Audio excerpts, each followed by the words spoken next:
Wow. Now that school's back in and summer's gonna come to a close here, we just wanted to, throw out one of those kind of negative videos.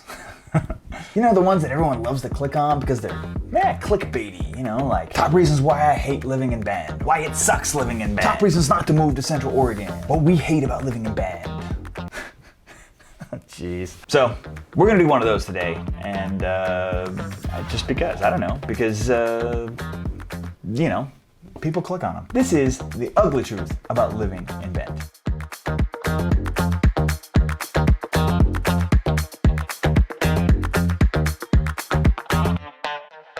Now this is probably gonna sound a lot like me just it's a bitch fest, but I don't do that ever typically, so I'm gonna try to, whatever, let's get into it. Numero uno. And this really bleeds into all of the complaints that I'm gonna have on this. You gotta just take this with a grain of salt. But in general, overall, this is number one, but it kind of bleeds into all of them. Just the congestion here in Bend in the summer. So back in July, I'd say, I was having a conversation with a buddy of mine, and he has this way with words. He always has this way where he pulls in words that are not relevant to the conversation and throws them in, but it always seems to fit.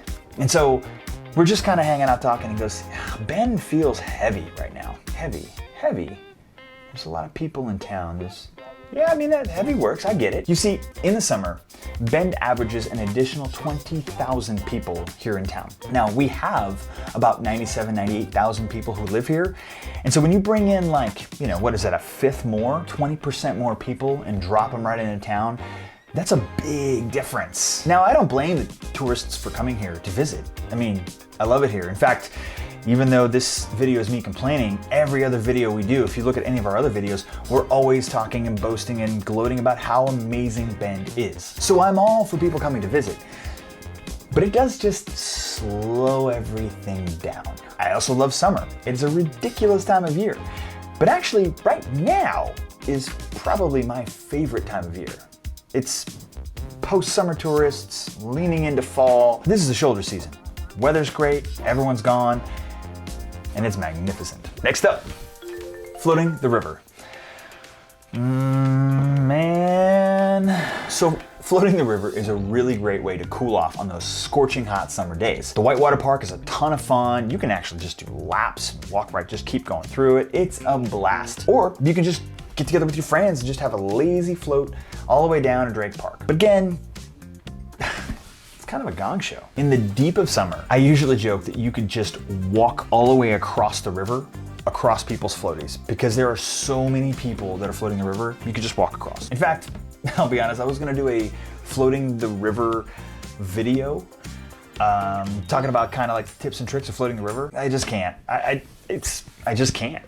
Even I have boundaries, okay? So the short story is, it is a blast, it is a ton of fun, but personal gripe fest here is that it's super congested and there are just a ton of people that you have to deal with. Here we are in the middle of the video, and I have a question for you.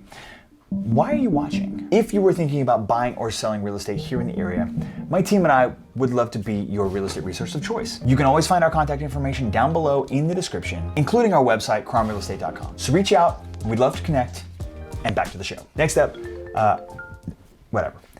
hiking traffic and permits to hike. Again, because this is kind of a summer edition, we're bringing up more of the summery type things.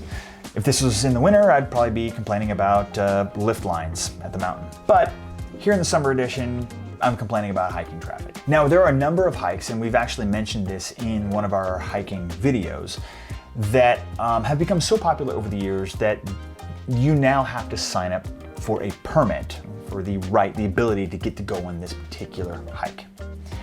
And the real bummer is that there's actually a limited number of them. So I guess technically this is trying to solve the congestion problem because years ago it was a zoo trying to get up to the top of Green Lakes Trailhead, for example. There was people everywhere. It was almost a straight line, like ants, all the way up. But again, I am still complaining because my schedule is not conducive to planning. If I've got clients in town, I've got to go show some homes or whatever, sometimes I don't have the ability to plan things out. I just kind of have, I've got a free weekend, let's go on a hike. But then it's too late. Permits are sold. I don't get to go on my favorite hike. I get why it is the way it is. I truly do. Again, I told you, this is just me complaining about ugly truths, but it is still frustrating. And honestly, I haven't gone on one of those hikes since. Sad face. Next on my list of complaints, gosh, it's weird because I'm not a complainer by trade. It's a weird feeling, just complaining. And I apologize. Maybe I won't air this video. Wait times at restaurants. See what I mean? Okay, but 1.5 hours, that's a long time, right? Not only that, but some restaurants still aren't actually even open, say on a Monday evening or even a Tuesday evening.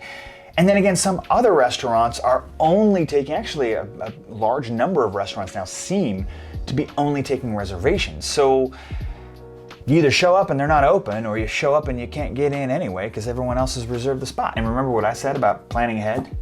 I'm not very good at it. Okay, one of my last issues that I'd like to air out. Now, actually, this isn't something that really ever affects me. It did once this year, kind of a random story, but it's a great tip for you.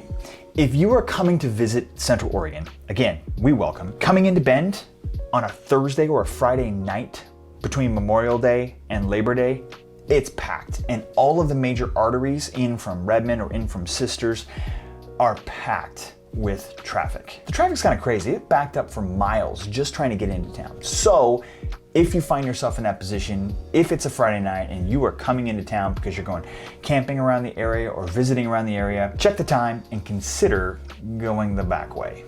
Trust me, you'll thank me later. Cost of living. Okay, the final thing that we'll go talk about, and it's likely that we'll probably just do a full-blown version of this topic, is the cost of living here in Bend. It's not low.